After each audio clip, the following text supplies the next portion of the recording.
হাই friends, আমি মামাৰ ঘৰলৈ গৈছিলোঁ, গুণগুণৰ মামাৰ ঘৰলৈ। তাৰপিছতে মামাৰ ঘৰত গৈ গুণগুণে কি কৰিলে আপোনালোকে চাব, সেইকাৰণে আপোনালোকলৈ ভিডিঅ'টো পঠাইছোঁ। এয়া ৰাতি 12টা বজাত গুণগুণে খেলি আছে। মামাৰ ঘৰত গৈ এনেদৰে মামাৰ ঘৰত গৰু পোৱালি টনা জপৰিলে, এনেদৰে গৰুৰ লগত খেলিলে। তাৰপাছতে বহুতো ফূৰ্তি কৰিলে। মামাক ককাক ক'লে যে গৰু লৈ আহিব, তাই হেনো গাড়ীৰ ওপৰত তুলি আনিব।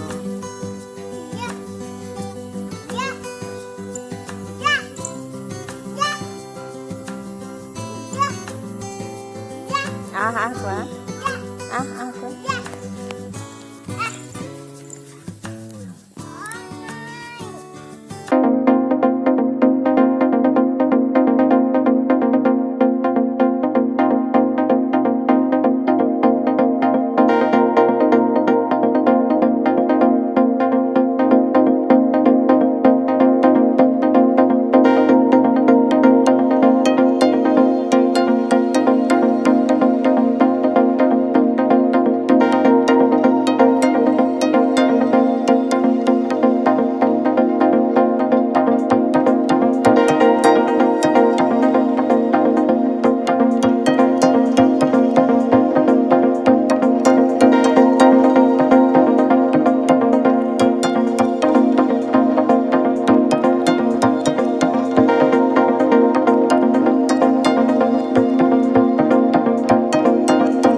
Đi